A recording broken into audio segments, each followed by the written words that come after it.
사격의 구체적인 시나리오까지 공개했습니다. 괌 주변 30에서 40km 예상의 화성 12형 미사일 4발을 포위하듯 쏘는 방안으로 이달 중순까지 완성하겠다고 예고했습니다. 미국도 경고의 수위를 끌어올렸습니다. 트럼프 대통령은 미국의 핵무기가 어느 때보다 강력하다고 말했고 매티스 국방장관은 북한이 정권의 종말을 이끌 행동을 중단해야 한다고 경고했습니다. 청와대는 국가안전보장회의 NSC 상임위를 소집해 북한의 도발 중단을 거듭 촉구했습니다. 특히 군사적 긴장 고조와 무력 충돌은 어느 나라에도 도움이 되지 않는다며 미국 측에도 사실상 자제를 요청했습니다. 황우석 논문 조작 사태에 연루돼 임명 논란이 빚어진 박기영 과학기술혁신본부장이 물러날 뜻이 없다고 밝혔습니다. 황우석 사태에 대해선 11년 만에 사과했습니다. 경북 성주 사드 기지에서 오늘 공개적으로 진행할 예정이던 전자파와 소음 측정이 연기됐습니다. 주민과 시민단체가 현장 조사를 거부하면서 국방부가 충돌을 우려해 일정을 미뤘습니다. 파리 부동산 대책 발표 이후 서울의 주간 아파트값이 1년 5개월 만에 하락세로 돌아섰습니다. 거래량은 대책 발표 전에 10분의 1 수준으로 급감했습니다. 복지 사각지대의 원인으로 지목되어온 부양 의무자 기준이 단계적으로 완화됩니다. 정부는 우선 내년 10월부터 기초생활보장급여 가운데 주거급여에 대해선 부양 의무자 기준을 없애기로 했습니다. 규모 7의 강진이 강타한 중국 스촨성 주자이거우 지역은 도로 곳곳이 끊겨 여전히 진입이 어렵고 여진과 산사태로 주민이 불안에 떨고 있습니다. 이번 지진은 유네스코 세계 자연문화유산으로 지정된 관광명소들을 쑥대밭으로 만들었습니다. 교육부가 현재 중3 학생들이 치르게 될 2021학년도 대입 수학능력시험 개편안을 발표했습니다. 올해 영어와 한국사 두 과목인 절대평가가 적어도 4과목으로 늘어나게 됩니다.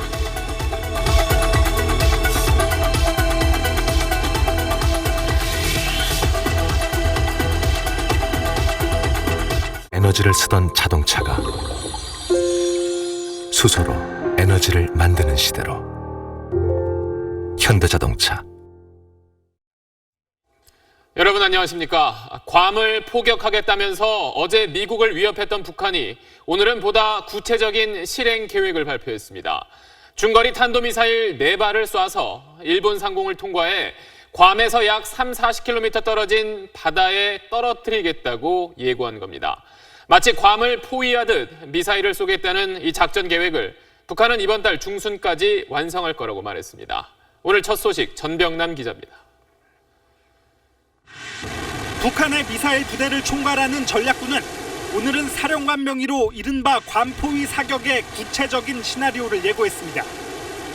지난 5월 시험 발사했던 화성 12형 중장거리 탄도미사일 4발이 일본 시마네현과 히로시마현, 고치현 상공을 통과한 뒤 괌 주변 30에서 40km 해상 수역에 떨어질 것이라며 비행 경로를 자세하게 제시했습니다. 또 사거리가 3,356.7km라며 100m 단위까지, 비행시간은 17분 45초로 초 단위까지 적시해 화성 12형 미사일에 대한 기술적 자신감을 과시했습니다. 이달 중순까지 계획을 완성할 거라며 시기를 거론한 점도 눈에 띕니다. 8월 중순까지 괌도 포위 사격 방안을 최종 완성하여 공화국 핵무력의 총사령관동 측에 보고드리고, 북한은 또 트럼프 대통령의 화염과 분노 발언을 거론하며 미국이 정세 파악도 못한 채 망발을 늘어놓고 있다면서 긴장 고조 책임은 미국에 있다고 주장했습니다. 이와 함께 유엔 안보리 대북 제재 결의를 비판하는 어제 10만 군중대회 영상을 공개하는 등 내부 결속도 강화하고 있습니다. SBS 전병남입니다. 북한이 실제로 미국 영토인 괌을 향해서 미사일을 쏠 경우 미군은 직접 요격에 나설 가능성이 있습니다. 더구나 이번 달 21일부터는 한반도에 미군의 주력 부대가 집결해 한미 연합훈련을 실시하기 때문에 군사적 긴장감은 더 높아질 걸로 보입니다. 계속해서 김태훈 기자입니다. 북한이 괌을 향해 화성 12형 미사일 4발을 동시에 발사할 징후를 보이는 즉시 미국은 MD, 즉 미사일 방어 체계를 실전 가동할 가능성이 있습니다. 주한미군과 주일 미군의 레이더로 화성 12형의 상승 단계를 추적하고 태평양에 떠있는 미 해군 이지스함들이 X밴드 레이더로 표적을 식별해 대기권 밖에서 SM-3 미사일로 요격하는 방식입니다. 이 경우 화성 12형 미사일 4발 중 1발이라도 요격을 피해 북한이 예고한 해상에 떨어진다면 북한은 대기권 재진입을 비롯한 중거리 미사일 핵심 기술의 완성을 대대적으로 선전하는 계기가 됩니다. 미국이 4발 중 1발이라도 놓친다면 MD의 취약점이 드러나게 되는 것이고, 북한도 4발이 모두 요격된다면 미 본토 타격 계획은 허상에 불과하다, 그렇게 볼 수 있겠습니다. 하지만 북한이 미국 영토인 괌을 향해 도발을 시도했다는 사실만으로 트럼프 대통령은 북한을 향해 초유의 군사 옵션을 가동할 수 있습니다. 8월 21일부터는 한미 연합 군사훈련인 을지 프리덤 가디언이 시작됩니다. 항공모함과 핵잠수함, 전략폭격기 등 미군 전력이 한반도에 대거 집결하는 상황에서 북한이 미사일 발사를 실행에 옮긴다면 한반도의 위기감은 최고조에 달할 것으로 보입니다. SBS 김태훈입니다. 북한이 이렇게 위협 수위를 높이자 미국도 경고 메시지의 수위를 한층 더 끌어올렸습니다. 트럼프 대통령은 미국의 핵무기는 최강이라고 언급했고, 또 국방장관은 김정은 정권의 종말을 경고했습니다. 미국 반응은 워싱턴에서 손성민 특파원이 전하겠습니다. 북한의 괌 포위 사격 위협을 접한 트럼프 대통령이 화염과 분노의 후속 트윗을 날렸습니다. 대통령으로서 첫 명령은 핵무기를 개조하고 현대화하는 것이었다며 미국의 핵무기는 그 어느 때보다 강력하다고 적었습니다. 북한이라고 대상을 특정하진 않았지만 마음만 먹으면 압도적인 핵 전력을 가동할 수 있다는 경고 메시지입니다. 매티스 국방장관이 지원 사격에 나섰습니다.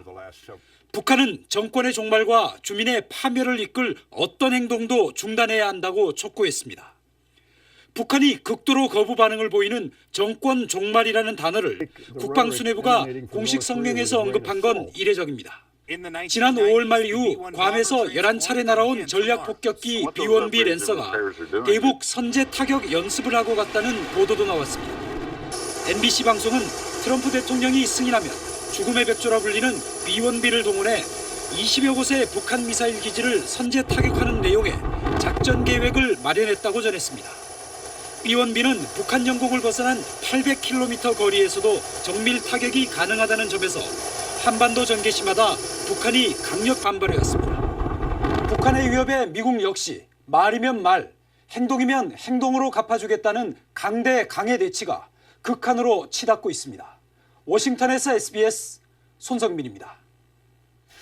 네, 이렇게 트럼프 대통령의 발언이 갈수록 거칠어지고 있는 가운데 미국 정부 안에서는 북한은 우리의 적이 아니다, 또 북한과 대화할 수 있다처럼 트럼프의 발언 수위를 조절하는 말들도 동시에 나오고 있습니다. 자, 미국의 대북 정책이 혼선을 빚고 있는 건지, 아니면 강경파와 온건파가 나름 역할 분담을 하고 있는 건지, 미국의 진짜 속마음을 워싱턴 정하석 특파원이 분석해봤습니다. 트럼프 대통령의 화염과 분노 발언이 나오고 난 뒤 틸러슨 미 국무장관이 기자들 앞에 섰습니다. 대통령이 김정은식 언어를 썼을 뿐 임박한 위협은 아니라고 강조했습니다. What the president is doing is sending a strong message to North Korea in language that Kim Jong-un would understand, because he doesn't seem to understand diplomatic language. 백악관의 여러 참모들도 화염과 분노 발언이 트럼프 대통령의 즉흥 표현이었다고 언론에 흘렸습니다. 주식시장이 흔들리고 미국 내 전쟁 불안감이 높아지자 수위 조절에 들어간 것으로 보입니다. 그러자 한 정부 두 목소리, 대북 정책의 혼선 아니냐는 비판이 나왔고 국무부가 서둘러 진화에 나섰습니다. The United States is on the same page. Whether it's the White House, the State Department, the Department of Defense, we are speaking with one voice. 다른 한편에선 이번 말전쟁의 출구까지 염두에 둔 강경 온건의 역할 분담이란 분석도 나옵니다. 위기의 끝이 대화의 시작이란 관측도 있지만 북미의 두 지도자 모두 예측이 쉽지 않은 측면을 갖고 있다는 게 위기감을 높이는 한 요인이 되고 있습니다. 워싱턴에서 SBS 정하석입니다. 미국과 북한의 강대강 대치가 계속되면서 청와대의 고민도 깊어지고 있습니다. 지금의 한반도 문제를 풀 만한 우리 정부의 지렛대가 마땅치 않기 때문입니다. 청와대 분위기는 남승모 기자가 취재했습니다. 청와대는 국가안전보장회의 NSC 상임위를 소집해 북한의 도발 중단을 거듭 촉구했습니다. 특히 군사적 긴장 고조와 무력 충돌은 어느 나라에도 도움이 되지 않는다며 미국 측에도 사실상 자제를 요청했습니다. 북미 간 대결이 이미 위험수위라는 겁니다. 한반도 문제의 핵심 당사자인 우리 정부가 대화의 문을 열어두고 외교적 노력도 적극 전개하기로 하였습니다. 문제는 우리 정부가 주도적으로 북한 문제를 풀어갈 지렛대가 마땅치 않다는 점입니다. 한반도의 문제인데도 현실적으로 우리에게 해결할 힘이 있지 않고 우리에게 합의를 이끌어낼 힘도 없다는 사실입니다. 한미 공동성명에서 한국의 주도적 역할을 합의했지만 이 역시 근본적인 북핵 문제 해결보다는 인도적 교류나 충돌 방지 같은 제한적인 남북 문제에 맞춰져 있습니다. 청와대는 목함 지뢰와 포격 도발로 충돌 직전까지 갔다가 고위급 회담으로 극적 타결을 이뤘던 지난 2015년 사례에 주목하고 있습니다. 북한도 미국과 전쟁을 원하는 게 아닌 만큼 결국 어느 순간 대화에 복귀할 수밖에 없다는 판단에 섭니다. 제재와 압박 속에서 북한이 국제사회와의 대화 창구로 우리 정부를 선택하도록 유도하는 게 최선의 해법인 셈입니다. SBS 남승모입니다. 네, 그렇다면 오늘 북한이 발표한 구체적인 괌 타격 계획을 어떻게 봐야 하는 건지 안정식 북한 전문 기자와 이야기 나눠보겠습니다. 자, 오늘 상당히 구체적인 내용을 오늘 발표에 담았는데 이 정도면 북한이 진짜 쏜다고 봐야 될까요? 네, 지금 말씀하신 대로 오늘 상당히 구체적인 계획이 나왔는데 이게 북한의 조선중앙 TV를 통해서도 방송이 됐습니다. 이 조선중앙 TV는 북한의 일반 주민들이 보는 매체인데 여기를 통해서도 방송이 됐기 때문에 이제는 좀 되돌려지기가 어려워진 게 아닌가 싶습니다. 이 북한과 같은 독재 체제에서는요, 당이 한 번 결정하면 무조건 한다. 라는 절대성이 굉장히 중요합니다. 당이 결정해놓고 이럴까 저럴까 왔다 갔다 하면 체제가 위험해질 수가 있거든요. 그런데 이 일반 주민들이 다 볼 수 있는 매체를 통해서 미사일 발사 계획을 공개를 했기 때문에 실제로 발사가 진행될 가능성이 굉장히 높아졌다고 봐야 될 것 같습니다. 그렇게 되면 뭐 앞서도 전해드렸지만 미국이 요격에 나설 가능성도 있고 또 때에 따라서는 군사적인 보복에 나설 수도 있지 않느냐 이런 목소리도 나오고 있어요. 물론 미국 내 분위기가 상당히 험악해지겠죠. 하지만 이 괌 주변에 어쨌든 공해상에 떨어진 미사일을 가지고 북한과 직접 전쟁을 하겠느냐 이거는 쉽지 않은 얘기죠. 물론 미국 내 강경 여론이 굉장히 높아지는 계기는 될 것 같습니다. 그래도 오늘 발표에서 좀 눈에 띄던 게 북한이 발사 장면을 인민들에게 직접 공개하겠다 이런 내용도 좀 있었어요. 네, 이걸로 봐서는 뭐 발사 장면을 혹시 조선중앙TV로 생중계할 가능성이 있는 게 아니냐 이런 예상이 드는데, 근데 이제 TV로 생중계하게 되면은 발사 시간까지 외부에 다 알려주는 게 되지 않습니까? 그래서 이 발사 장소에 일부 주민들만 초청해놓고 발사할 가능성도 있어 보입니다. 어쨌든 그렇다면 북한이 왜 이렇게 하느냐라는 건데 거기에 대한 답이 오늘 발표에 있습니다. 한번 보시죠. 이러한 특례적 조치는 우리 인민들에게 필승의 신심과 용기를 더욱 북돋아주고 북한은 이제 미국하고 대적할 수 있는 나라가 됐다. 그리고 이걸 만든 게 바로 김정은이다. 이런 선전을 좀 하고 싶은 것 같습니다. 네, 알겠습니다. 잘 들었습니다. 다음 소식입니다. 황우석 논문 조작 사태에 연루돼 임명 논란을 빚고 있는 박기영 과학기술혁신본부장이 황우석 사태에 대해 11년 만에 사과했습니다. 하지만 사퇴는 없다고 선을 그었습니다. 정구희 기자가 보도합니다. 과학기술정책관담회에 참석한 박기영 본부장은 황우석 박사 논문 조작 사건에 대해 고개부터 숙였습니다. 청와대에서 과학기술을 총괄한 사람으로서 전적으로 책임을 통감하면서 이 자리를 빌어서 사죄의 말씀을 드립니다. 죄송합니다. 하지만 혼신을 다해 일로서 보답하고 싶다며 사퇴 거부 의사를 분명히 했습니다. 저의 부덕을 좀 용서해 주시고 부디 많이 부족한 저에게 일할 수 있는 기회를 주시기를 간청드립니다. 박 본부장은 지난 7일 임명 이후 과학기술계와 시민단체, 야당으로부터 거센 퇴진 압박을 받아왔습니다. 황우석 사건에 연루된 핵심 인물이 국가과학기술 예산 20조 원을 관리하는 건 적절치 않다는 겁니다. 황우석 박사 논문에 기여 없이 공저자로 이름을 올리고 전공과 관계없는 과제를 받아 연구비 2억 5천만 원을 챙긴 일 등이 문제가 됐습니다. 박 본부장은 간담회 직후 결국 눈물까지 보였습니다. 사퇴는 않겠습니다. 야사당은 일제히 임명 철회를 요구했고 서울대 교수들은 사퇴 촉구 서명운동에 들어갔습니다. 박 본부장은 대통령직 인수위원으로 참여정부와 인연을 맺은 뒤 노무현 정부 청와대 보좌관을 지냈습니다. 지난 대선 전엔 문 대통령의 과학기술정책 자문역을 맡기도 했습니다. 청와대는 긴급 기자회견을 열어 임명 배경을 다시 설명했지만 여론과 과학계 반응을 지켜보겠다며 여운을 남겼습니다. SBS 정구희입니다. 오늘 검찰의 중간 간부 인사가 있었습니다.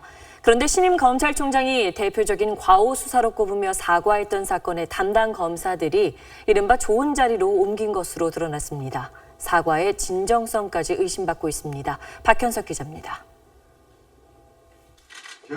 첫 기자간담회에 나선 문무일 검찰총장은 생중계되는 TV 카메라 앞에서 과거 잘못된 검찰 수사를 사과했습니다. 일부 시국 사건 등에서 적법 절차 준수와 인권 보장의 책무를 다하지 못한 점에 대해 국민 여러분께 깊이 사과드립니다. 그러면서 대표적인 과오 수사로 인혁당 사건, 강기훈 유서대필 조작 사건과 약초 노골이 살인 사건을 꼽았습니다. 죄가 없는 사람을 무리하게 기소했다가 재심을 통해 진실이 드러났다는 반성이었습니다. 그런데 오늘 발표된 검찰 중간 간부 인사에서 약초 노골이 살인 사건 담당 검사들이 법무부 과장과 서울중앙지검 부부장 등 검사들이 선호하는 자리로 옮긴 것으로 나타났습니다. 수사의 책임자들을 문책하지 않고 이렇게 영전한다는 것은 사과의 어떤 진정성에 의문을 갖게 할 수밖에 없습니다. 무리하게 기소할 경우 인사상 불이익을 주겠다던 법무부 입장과도 배치된다는 지적입니다. 이에 대해 검찰은 그동안의 복무평가 등 여러 가지를 고려한 인사였지만 문제의 사건과 관련성, 책임성은 더 따져보겠다고 밝혔습니다. 사과 따로, 인사 따로인 현실이 검찰의 개혁 추구 의지에 의구심을 키우고 있습니다. SBS 박현석입니다. 정부가 오늘 성주 사드 기지에서 진행할 예정이었던 전자파와 소음 측정이 주민 반대로 연기됐습니다. 사드 4기를 임시 추가 배치하는 작업도 순탄하지 않을 것으로 보입니다. 김수영 기자입니다. 흐린 날씨 속에 사드 배치 반대를 외치는 주민과 시민단체 회원들이 성주 사드 기지 앞에 모였습니다. 정부의 사드 레이더 전자파와 소음 측정이 사드 배치를 위한 요식 행위에 불과하다고 비판했습니다. 우리는 불법적인 소규모 환경 영향 평가를 정당화하려는 이번 현장 조사 확인을 단호히 반대한다. 앞서 북한의 화성 14형 미사일 발사 직후 문재인 대통령은 사드 발사대 4기의 추가 임시 배치를 지시했습니다. 그러자 주민들은 정부가 사실상 배치 수순에 돌입했다며 현장 공개 조사마저 거부하고 나선 겁니다. 주민들의 반대 집회로 물리적 충돌이 우려되자 정부는 헬기로 부대에 진입하려 했지만 이마저도 악천후로 무산됐습니다. 국방부와 환경부는 결국 일정을 연기하고 다시 계획을 잡기로 했습니다. 우리 지역 주민과 또 시민단체 여러 우리 국민의 안전을 고려하고 그런 가운데 추가적인 협조가 필요하다고 판단이 되었던 것입니다. 전자파 소음 공개 검증이 계속 지연됨에 따라 사드 4기 임시 배치도 순탄치 않을 것이란 전망이 나오고 있습니다. SBS 김수영입니다. 서울의 주간 아파트값 변동률입니다. 가파르게 오르던 아파트값이 지난 2일 정부의 부동산 대책 발표 이후 소폭 하락했습니다. 서울의 주간 아파트값이 떨어진 건 1년 5개월 만인데 가격 하락이 계속될지 아니면 정책 발표에 따른 일시적인 현상인 건지 박수진 기자가 짚어봤습니다. 84제곱미터 값이 반년 새 2억 넘게 오르면서 주변 집값까지 들썩이게 했던 서울 성동구의 한 아파트입니다. 지난달까지만 해도 매물이 나오는 족족 거래됐지만 지금은 거래가 뚝 끊겼습니다. 국세청 조사단까지 수시로 찾으면서 부동산 중개업소들도 개점 휴업 상태입니다. 왜냐면 컴퓨터가 다 뒤지고 그러니까 만약에 걸리면은 머리가 골치가 아파지니까 그러니까 미리 겁먹고. 급매물도 하나둘씩 나오고 있습니다. 서울 강남에선 값을 2억에서 3억까지 낮춘 매물이 잇따라 나오고 세종에선 3억 8천만 원 하던 아파트 분양권이 1억 원이나 낮춰 거래되기도 했습니다. 부동산 대책이 나온 이후 아파트값 동향을 조사한 결과 서울은 0.03% 하락한 것으로 나타났습니다. 특히 투기 지역으로 지정된 강남 4구와 성동구 등의 하락폭이 컸습니다. 가격 하락 속에 거래량도 크게 줄었습니다. 대책 발표 전주와 비교해 서울에선 90%, 세종시에선 80% 넘게 줄어드는 등 투기과열지구 대부분에서 거래 절벽 현상이 나타나고 있습니다. 세금이나 대출뿐만 아니라 청약이나 재건축까지 아우르는 종합대책이기 때문에 과열지역을 중심으로 거래가 줄어들고 가격도 약세를 띌 것으로. 대출 규제와 세무조사 경고, 분양가 상한제 예고 등 강력한 규제가 줄줄이 나오고 있어 부동산 시장 냉각기는 당분간 이어질 전망입니다. SBS 박수진입니다. 지금의 복지제도로는 형편이 어려워도 다 큰 자녀가 있으면 정부의 지원을 받지 못합니다. 자식에게 부양 의무가 있다는 건데 문제는 자녀마저 어렵게 사는 경우엔 홀로 사는 노인이 가족이나 정부 그 어느 쪽의 도움도 받지 못하는 사각지대에 놓이게 된다는 겁니다. 정부가 개선 대책을 내놨습니다. 장선희 기자입니다. 옥탑방에 혼자 사는 81살 문영구 할아버지. 정부가 주는 기초연금 20만 6천 원을 받아 월세를 내면 남는 게 거의 없습니다. 기초생활수급 신청을 해봤지만 큰딸이 있다는 이유로 번번이 떨어졌습니다. 큰딸 역시 장애가 있는 아들을 키우고 있어서 아버지를 도울 형편이 되지 않습니다. 큰딸내미가 좀 소득도 없는데 소득 있다고 해가지고 그걸 안 해주더라고. 문할아버지처럼 형편이 어려운데도 부양 의무자가 있어 정부 지원을 받지 못하는 사람은 93만 명에 달합니다. 정부는 오는 11월부터 수급자와 부양 의무자 가구 모두에 노인이나 중증 장애인이 있을 경우 지원에 나서기로 했습니다. 이렇게 되면 문할아버지는 기초연금에 생계, 의료, 주거급여가 더해져 한 달에 66만 9천 원을 받게 됩니다. 정부는 또 여러 기초생활보장급여 가운데 주거급여에 대해 내년 10월부터 부양의무자 기준을 없애기로 했습니다. 3년간 4조 3천억 원의 예산을 투입해 비수급 빈곤층을 최대 33만 명까지 줄이겠다는 게 정부 계획입니다. 하지만 갈 길은 아직 멀다는 지적입니다. 사각지대에 있는 분들이 가장 필요로 하는 것은 사실은 생계급여입니다. 예산이 가장 적게 든다고 하는 주거급여를 우선적으로 시작했다는 점, 이런 점은 조금 문제라고 볼 수가 있고요. 정부는 다만 부양 능력이 충분한데도 부정하게 정부 지원을 받는 사례를 막기 위해 확인 조사를 강화할 방침입니다. SBS 장선입니다. 문재인 정부의 새로운 건강보험 정책에 대해 재원 마련 논란이 일자 대통령이 직접 진화에 나섰습니다. 재정 검토를 충분히 했다는 건데 정치권 설전이 뜨겁습니다. 이세영 기자입니다. 건강보험 확대 적용이 건보료 폭탄이 되는 게 아니냐는 우려를 문재인 대통령이 직접 일축했습니다. 기획재정부와 함께 재원 대책을 꼼꼼하게 검토했다고 설명했습니다. 현실적으로 건전 재정을 유지하면서 감당할 수 있는 최선을 선택한 것이다. 문 대통령은 건보료가 엉뚱하게 새는 일이 없도록 부정수급 같은 문제를 철저히 살피겠다며 복지는 성장 전략의 하나라고 강조했습니다. 하지만 야당들은 건보료 폭탄이 불가피한데도 정부가 솔직하지 못하다며 날선 비판을 이어갔습니다. 산타클로스도 이렇게는 못합니다. 건보 혜택을 늘려주겠다고 마구 뿌려대는 선물 비용은 도대체 누가 냅니까? 급속한 고령화 추세 속에 병원 이용까지 늘면서 건강보험 적립금이 금세 고갈될 수 있다고 경고했습니다. 반면 여당은 철저한 준비로 해결 가능하다고 반박했습니다.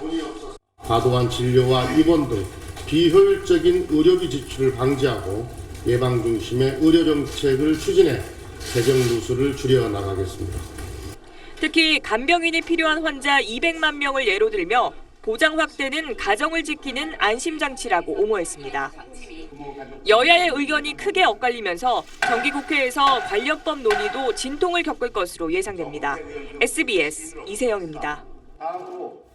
스폰서에게 돈과 향응을 받은 혐의로 실형을 받았던 김형준 전 부장검사가 2심에서는 집행유예로 풀려났습니다. 1심 재판부는 김 부장검사가 받은 현금을 뇌물이 아닌 빌린 돈으로 판단했습니다. 윤나라 기자입니다. 수천만 원어치의 금품과 향응을 받은 혐의로 지난해 9월 구속됐던 김영준 전 부장검사가 풀려났습니다. 1심에서 징역 2년 6개월의 실형을 받았지만 2심에서 징역 1년에 집행유예 2년이 선고된 겁니다. 난 11개월 동안 소환돼 있으면서 하루도 빠짐없이 매 순간 하나님께 복제하는 마음으로 사죄드리는 마음으로 지냈습니다. 김 전 부장검사는 2012년부터 지난해까지 고교동창 김모 씨에게 2,400만 원어치의 향응과 현금 3,400만 원을 받은 혐의로 재판에 넘겨졌습니다. 특히 김 씨의 지인이 수감되자 가석방 부탁과 함께 돈을 받은 정황도 확인됐습니다. 1심 재판부는 이 가운데 1,200만 원어치의 향응 수수와 계좌이체로 받은 1,500만 원의 금품 수수를 유죄로 판단했는데 2심 재판부는 금품 수수 혐의를 무죄로 결론 내렸습니다. 스폰서 김 씨가 김 전 부장검사에게 보낸 문자 메시지에서 빌려준 돈도 못 받으니 변제 의사가 없는 걸로 알겠다고 언급한 점을 들어 돈을 빌려준 것으로 봐야 한다고 판시했습니다. 법조계는 이에 대해 차용증을 썼거나 이자를 준 정황이 있어야 돈을 빌려준 것으로 인정하는 다른 판결과 사뭇 다른 판단이라고 지적합니다. SBS 윤나라입니다. 지금부터는 중국 지진 속보 전해드리겠습니다. 규모 7의 지진이 강타한 중국 쓰촨성 주자이거우 지역엔 여진과 산사태가 이어지고 있습니다. 한국인 109명을 포함해 관광객 6만여 명이 급히 대피했지만 시간이 갈수록 피해 규모가 계속 늘고 있습니다. 먼저 쓰촨 현장에서 정성엽 특파원이 취재했습니다. 주자이거우로 들어가는 길엔 2008년 대지진으로 8만 명이 숨진 원차년을 거칩니다. 지금 지우자이거우로 들어가는 길은 대부분 봉쇄된 상태라 이 우회도로로 가다 보면요. 쓰촨성 곳곳에 지금 보시는 것처럼 지진과 산사태의 흔적을 아주 쉽게 찾아볼 수가 있습니다. 그리고 자, 저쪽으로 보이는 집들은요. 지난 2008년 쓰촨 대지진 때 이 폐허가 된 집들이 바로 그대로 그 상태 그대로 남아있는 집들입니다. 산등성이 따라 이어지는 우회도로 곳곳엔 대지진의 여파가 눈에 띕니다. 지진이 발생한 지우자이코에서 아직 거리가 꽤 있는 국도인데 이 보시다시피 오늘 아침에 산사태가 발생을 했어요. 이 도로를 막아버린 그런 상황입니다. 应该不得行，因为前头四大官儿你没看新闻啊。 지우자이거우 쪽으로 통하는 길인데요. 이 지금 그쪽에서 나오는 차량은 통행이 가능하지만 이 들어가는 차량은 보시다시피 경찰이 봉쇄를 하고 있어서 더 이상 진입을 할 수가 없습니다. 因为想去办事儿嘛，所以说这样子就耽搁时间了。 산간 지역 도로 위에서 오도 가도 못한 채 발길이 묶인 사람들은 모닥불로 몸을 녹이고 주민들이 살던 마을도 쑥대밭이 됐습니다. 주자이거우를 관광하던 한국인 109명을 포함해 관광객 6만여 명은 버스와 헬기로 대피했습니다. 1,900여 명의 군 병력이 투입돼 구조 활동을 벌이고 있는 가운데 지금까지 20명이 숨졌고 부상도 431명으로 늘어서 쓰촨성 병원마다 큰 혼잡을 빚고 있습니다. 중국 지진국은 오늘 새벽에도 규모 4.3의 지진을 비롯해 여진이 4차례나 발생하는 등 여전히 추가 피해 우려가 계속되고 있다고 경고했습니다. 쓰촨에서 SBS 정성엽입니다. 이번에 지진이 일어난 지역 가운데 일부는 유네스코 세계 자연유산으로 지정될 만큼 빼어난 경치를 자랑하던 곳입니다. 이번 지진은 이 천이 절경에도 적잖은 상처를 남겼습니다. 계속해서 편상욱 특파원입니다. 바닥까지 투명하게 내려다보이는 옥빛 호수. 잘 보존된 원시림과 각양각색의 폭포는 신선이라도 살 듯한 신비로운 경치를 만들어냅니다. 유네스코가 지난 1992년 일부를 세계 자연유산으로 지정한 주자이거우는 여름 성수기엔 하루 5만 명 넘는 국내외 관광객이 찾을 만큼 빼어난 풍경을 자랑했습니다. 그러나 규모 7.0의 강진은 모든 것을 바꿔놓았습니다. 옥빛 호수와 폭포로 유명했던 호화하이는 지진으로 토사가 빌려들면서 폭포와 호수가 동시에 사라졌습니다.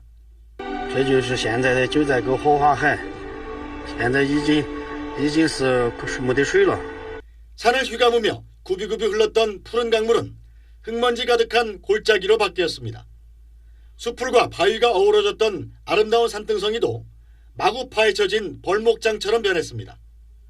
손님들의 웃음소리가 가득했던 호화로운 리조트는 순식간에 공포의 도가니가 됐습니다.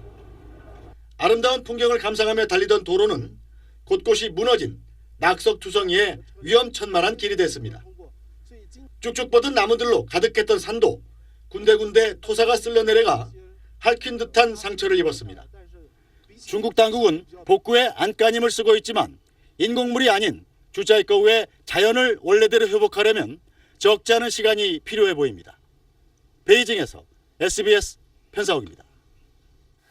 다음 소식입니다. 충북 제천의 한 케이블카 공사 현장에서 철제 기둥이 무너져 2명이 숨지고 3명이 크게 다쳤습니다. 날씨가 좋지 않아서 헬기가 뜨지 못하는 바람에 구조에 어려움을 겪었습니다. CJB 이태현 기자입니다. 제천시 청풍면의 비봉산 정상. 수십 미터의 철제 기둥이 엿가락처럼 휘었습니다. 토사까지 쓸려 내려가면서 현장은 아수라장입니다. 사고가 발생한 시각은 오늘 오후 3시쯤. 케이블카 설치 작업 중 대형 철제 기둥 3개가 무너지면서 작업자들을 덮쳤습니다. 이 사고로 55살 김모 씨와 51살 한모 씨가 숨지고 56살 정모 씨의 팔이 절단되는 등 3명이 크게 다쳤습니다. 3명은 이송됐고 2명 깔린 사람 지금 구조하러 갔어요. 그 두 분이 사망 추정이에요? 네, 사망 추정. 기상 상황이 좋지 않아 헬기가 뜨지 못했던 상황. 현장으로 가기 위해선 이 작업용 모노레일을 이용할 수밖에 없는 상황에 구조 작업은 어려움을 겪었습니다. 한 대뿐인 모노레일에 탑승 가능 인원은 6명으로 출동한 구조대원들은 산 중턱에서 대기할 수밖에 없었습니다. 경찰은 현장 관계자를 상대로 안전수칙 준수 여부 등 사고 경위를 조사하고 있습니다. CJB 뉴스 이태현입니다. 논란 속에 자진 폐쇄한 충북 제천의 이른바 누드 펜션 운영자가 경찰에 입건됐습니다. 숙박업소로 등록하지 않고 펜션 영업을 한 혐의입니다. 이종훈 기자입니다. 누드 펜션 운영자 A씨는 가입비와 연회비를 받고 나체주의 동호회를 운영했습니다. 펜션을 이용하는 대가로 신규 회원에게는 가입비 10만 원, 그리고 24만 원의 연회비를 받아왔습니다. 경찰은 숙박업소로 등록하지 않고 영업한 혐의를 적용해 A씨를 피의자 신분으로 조사하고 있습니다. 공연 음란죄 혐의도 적용하는 방안을 검토하고 있습니다. 앞서 제천시는 누드 펜션이 신고하지 않고 운영되는 숙박시설이라는 복지부의 유권 해석에 따라 펜션 운영자를 경찰에 고발하고 건물 폐쇄 명령을 내렸습니다.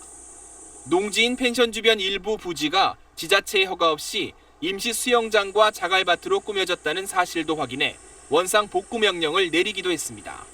펜션 소유자는 논란이 커지자 펜션 건물을 팔겠다며 외지인과 가계약을 맺은 것으로 알려졌습니다.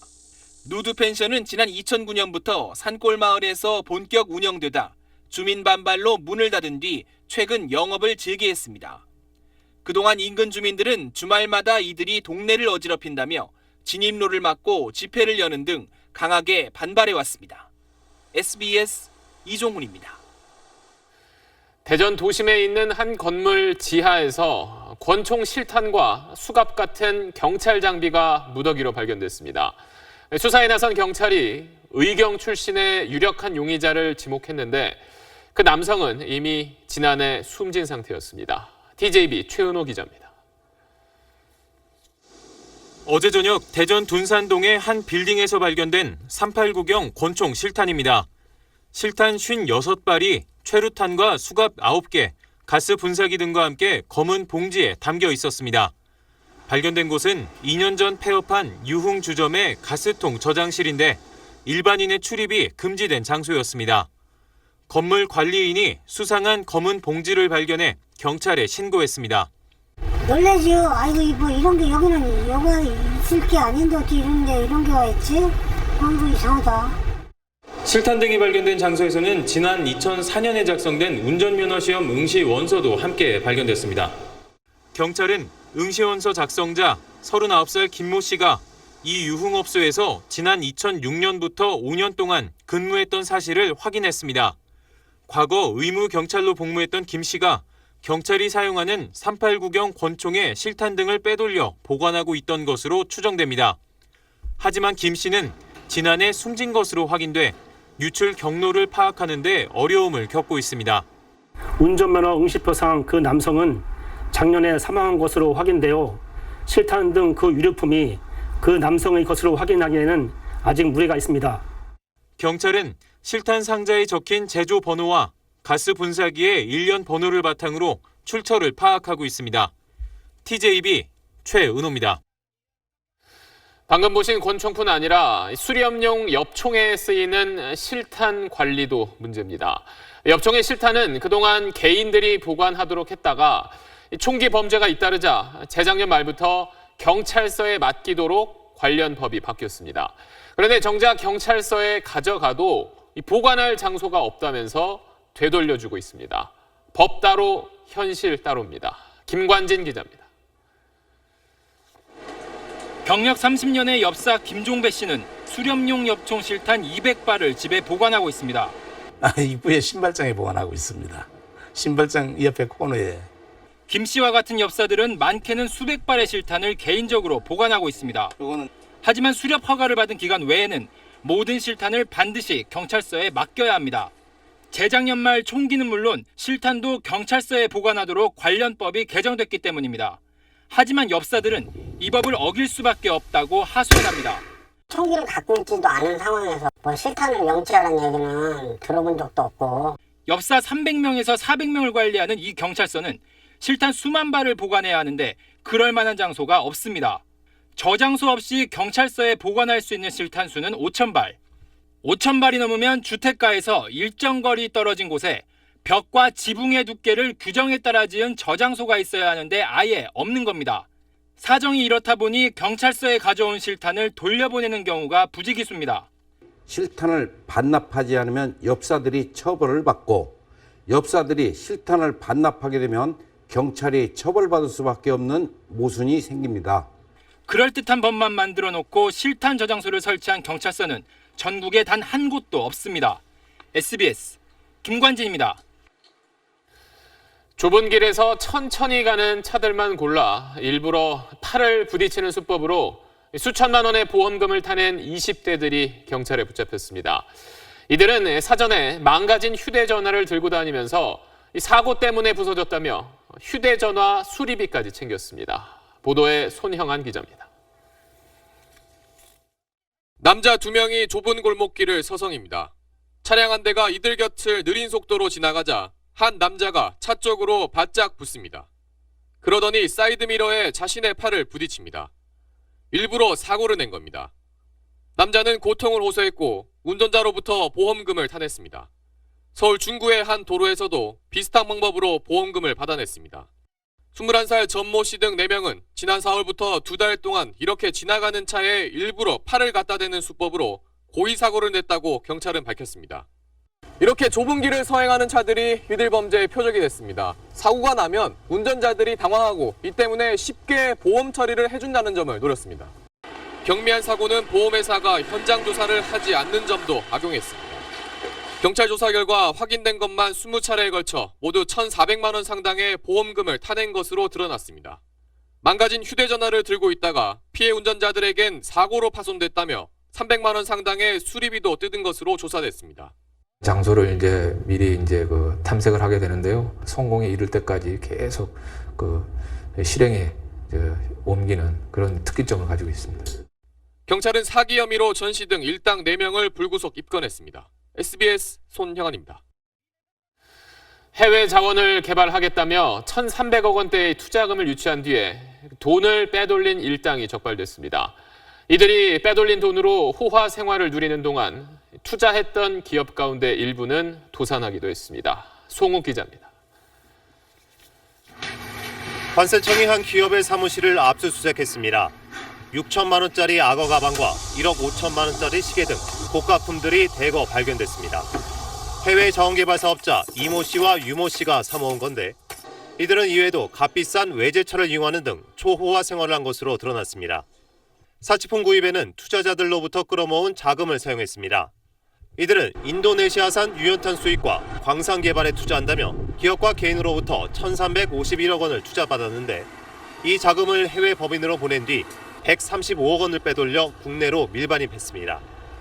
이 과정에 한 장에 840만 원 하는 싱가포르 $10,000짜리 지폐를 들여오는 수법을 썼습니다. 쉽게 숨길 수 있어 적발하기 어렵다는 점을 노린 겁니다. 10매 정도 지갑에 넣어도 이게 8천만 원에서 9천만 원 정도이기 때문에 세관 단속을 피할 수 있었던 걸로. 이들은 들여온 돈으로 코스닥 상장사 지분을 사들여 대주주가 된 뒤 주식을 띄우기 위해 분식회계까지 했습니다. 정상적인 무역거래보다는 그걸 빙자해서 주식을 올리면 이 모든 걸 만회할 수 있다 이런 생각을 가지고. 이들이 호화 생활을 하는 사이 일부 투자기업은 자금 부족으로 도산하기도 했습니다. 관세청은 자원외교 붐에 편승한 범죄가 더 있을 것으로 보고 수사를 확대하기로 했습니다. SBS 송욱입니다. 전 세계 스포츠 경기 영상을 모아 불법으로 도박 사이트에 제공해온 일당이 붙잡혔습니다. 영상만 제공한 게 아니라 해외에 도박 게임 스튜디오까지 마련하고 진행자를 뽑아 방송도 했습니다. 도박 방송 전문 업체였던 겁니다. 김혜민 기자의 보도입니다. 사무실 가득 컴퓨터와 모니터가 들어차 있습니다. 야구, 농구 등 전 세계 스포츠 중계 영상을 모아 전송하는 장비들입니다. 44살 김모 씨 일당은 이런 영상을 저작권도 없이 도박 사이트에 제공해 불법적인 스포츠 결과 예측 도박을 도왔다고 경찰은 밝혔습니다. 이들은 오피스텔 사무실에 36대의 중계 장비를 설치한 뒤 전 세계 모든 운동 경기를 한 곳에서 볼 수 있는 중계 사이트를 만들었습니다. 도박 사이트 66곳에서 받아챙긴 중계료는 지난해 11월부터 지난달까지 16억 7천만 원. 도박 사이트들의 판도는 경찰이 확인한 것만 1조 2,100억 원대입니다. 또 지난해 7월부터는 도박 게임 프로그램을 실시간 촬영해 제공하기도 했습니다. 처음엔 한국에서 운영하다가 지난달부터 유료 중계를 시작하면서 미얀마에서 현지 여성 진행자까지 오디션을 봐가며 고용했고 전용 스튜디오까지 마련한 것으로 드러났습니다. 도박방송 전문업체가 등장하면서 도박 사이트는 분업화가 되고 있고 그만큼 저비용으로 손쉽게 도박 사이트 운영이 가능하게 되었습니다. 경찰은 김 씨를 구속하고 나머지 일당 15명을 불구속 입건했으며 도박 사이트를 운영한 업자들도 추적하고 있습니다. SBS 김혜민입니다. 교육부가 지금 중3인 학생들이 치르게 될 2021학년도 대입 수능시험 개편안을 발표했습니다. 두 가지 안을 놓고 3주 뒤에 최종 확정하는데 어떤 경우든 절대평가가 2과목 이상 늘어납니다. 노유신 기자가 보도합니다. 올해 수능에선 절대평가가 영어와 한국사 2과목입니다. 교육부는 3년 뒤 치를 수능에서 절대평가를 늘린다는 원칙 아래 2가지 방안을 제시했습니다. 먼저 2과목을 추가하는 방안입니다.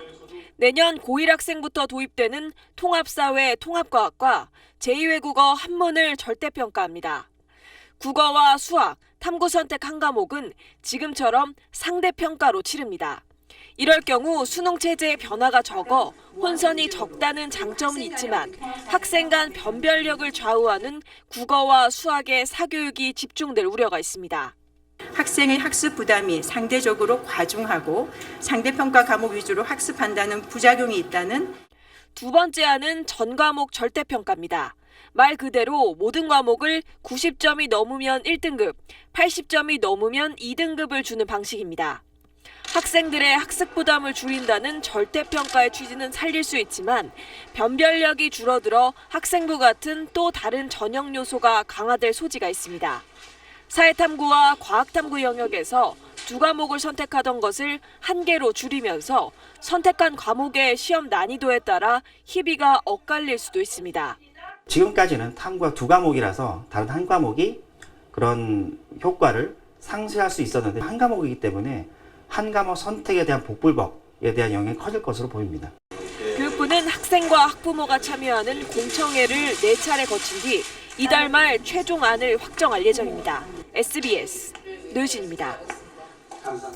운전기사들에게 폭언을 일삼아 갑질 논란을 빚은 이장한 종근당 회장에 대해 경찰이 구속영장을 신청했습니다. 이성훈 기자가 보도합니다. 지난 2일 경찰에 불려 나온 이장한 종근당 회장은 피해자에게 사과한다며 고개를 숙였습니다. 100번 사죄를 드립니다. 저로 인하여 마음의 상처를 입으신 피해자분들과 국민 여러분들께 용서를 구합니다. 그동안 조사를 계속해온 경찰은 오늘 이 회장에 대해 사전 구속영장을 신청했습니다. 경찰은 이 회장이 자신의 혐의를 부인하는 데다 피해자가 많고 증거를 인멸할 우려가 있다며 영장 신청 이유를 밝혔습니다. 이 회장은 지난달 운전기사들에게 인신공격성 폭언을 하는 음성 녹취가 공개되면서 갑질 논란에 휩싸였습니다. 너는 그 생긴 거부터가 뚱해가지고 자식아 그 살쪄가지고 네 차 갖고 다니면서 그러면 마 너는 월급 받고 일하는 잊어먹지 말라고. 쟤네 부모가 불쌍하다 불쌍해. 욕설과 막말은 물론이고 난폭운전까지 시킨 혐의를 받고 있습니다. 또 처방을 받아야 취득할 수 있는 발기부전 치료제를 접대용으로 나눠준 혐의도 있습니다. 종근당은 영장 신청에 대해 이 회장 개인 문제에 대한 수사인데다 회사는 전문 경영인 체제이기 때문에 경영 공백 문제는 없을 것이라고 밝혔습니다. SBS 이성훈입니다. 한국타이어 공장에서 근무하다 폐암으로 숨진 근로자 유족에게 회사가 1억 원을 배상하라는 법원 판결이 나왔습니다. 작업장 유해물질 관리를 제대로 하지 않았다는 겁니다. 민경호 기자가 보도합니다. 지난 2015년 한국타이어 대전 공장에서 일하던 52살 안모 씨가 폐암으로 숨졌습니다. 한국타이어 근로자 일부는 안 씨와 같은 피해자가 한두 명이 아니라고 주장합니다. 2008년 이후 모두 46명이 폐나 림프절 등의 질환으로 숨졌다는 겁니다. 이들은 생산 과정에서 나오는 유해물질에 지속적으로 노출됐기 때문이라고 목소리를 높입니다. 회사 측은 현장 역학조사에서 발암물질이 나온 바 없다고 반박했습니다. 안 씨를 포함해 산업재해를 인정받은 4명 외에는 유해물질 노출을 인정할 수 없다는 입장입니다. 피해 근로자와 유가족들은 회사를 검찰에 고발했지만 연급 후 공소권 없음 처분을 받고 현재는 사건이 재항고로 대검찰청에 넘어간 상태입니다. 그런데 법원이 오늘 안 씨의 죽음에 한국타이어의 책임이 있다며 유족에게 약 1억 300만 원을 배상하라고 판결했습니다. 타이어 제조 공정 중 나오는 유해물질인 고무휴미, 근로자들의 노출돼 위험하다는 걸 회사가 알면서도 적절한 조치를 하지 않았다고 지적했습니다. 마스크를 착용하라고 독려하고 제대로 작동하지도 않는 냉각장치를 설치한 것만으로는 부족하다는 판단입니다. 이번 판결이 유해물질 중독을 주장하는 근로자의 법적 문제 제기에도 영향을 미칠 전망입니다. SBS 민경호입니다.